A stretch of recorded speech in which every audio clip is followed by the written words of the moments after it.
The question is that the motion be agreed to. The Honourable David Parker. Thank you, Mr Speaker. The Labour Party supports this motion.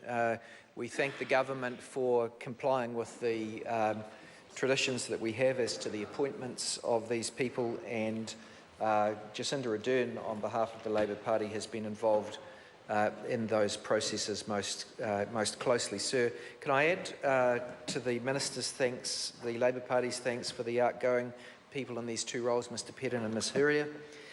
Can I say in respect of Ms Wright, who's being appointed as Chief Electoral Officer, I think one of the most important challenges she faces is maintaining public confidence in our electoral system. I think it's a terrible shame what's happening in America at the moment, where one of the presidential candidates, Mr Trump, is trying to, even in advance of what will hopefully be a loss on election day, trying to question the legitimacy of the electoral outcome and undermining public confidence in it. In New Zealand, we do have great public confidence in our electoral processes, and that is deservedly so. In order to maintain that confidence, we have to do really well on making sure that as many people as possible are enrolled. People have a legal duty to enrol, but we have to facilitate that and make sure that we maintain both the number of, the proportion of our population that are on the roll, and make sure that people are entitled to exercise their right to vote. At last election, sir, compared with the prior election, we had a drop in about 1% of the people who were estimated to be on the rolls. In 2011, 93.7% of the population who were entitled to vote were on the roll. The estimate for last election is that that was down to 92.6%. Maybe that's one of the reasons, according to the Justice and Electoral Select Committee, that of the people who voted at the last election, there were about 40,675 invalid votes. That was split into two main groupings. Over 10,000 were informal votes, and 29,800 odd, close to 30,000, were disallowed votes. Now, sir, the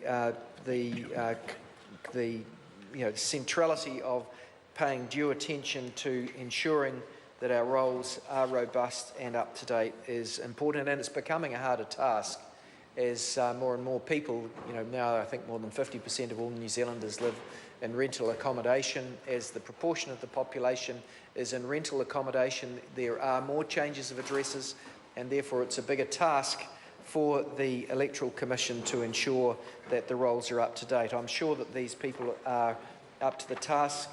Alicia Wright, as we have been told, comes from Defence, has the background that's necessary to perform this important role. Christy McDonald's known to many of us. I've had dealings with her over the years, actually as far back as university. She was ahead of me by a year at Otago University. She's had an outstanding career. The work that she's done on behalf of the government, I can remember one particularly difficult inquiry that she ran for the government into mistakes that had been, or to problems that were around people who had been convicted of crimes but were on the witness protection program because of their cooperation with the Crown, and whilst on the witness protection program had committed offences, traffic offences, some of them quite serious traffic offences, hadn't been properly disclosed to the court, and so were treated as first offenders even though they had a prior record of criminality. I thought that Christy McDonald handled herself very well in respect of that inquiry and all of the other leading roles that she's had across both, as a prosecutor for the Crown, as Defence Counsel, as chair of various bodies, including disciplinary tribunals and commercial bodies. So I think she's very, very well qualified to be Deputy Chairperson of the Electoral Commission, and we're very lucky that she's agreed to serve that role. I'm sure we'll also be served well by Alicia. I'm not sure if it's Alicia or Alicia. I'm not sure how to pronounce that. Sorry if I've got that wrong.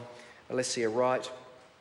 And I really just end by saying again, it's absolutely imperative to public confidence and democracy, which we all so believe in this House, that we have good people to ensure that our elections and our election processes enable people to exercise their right of preference on the day.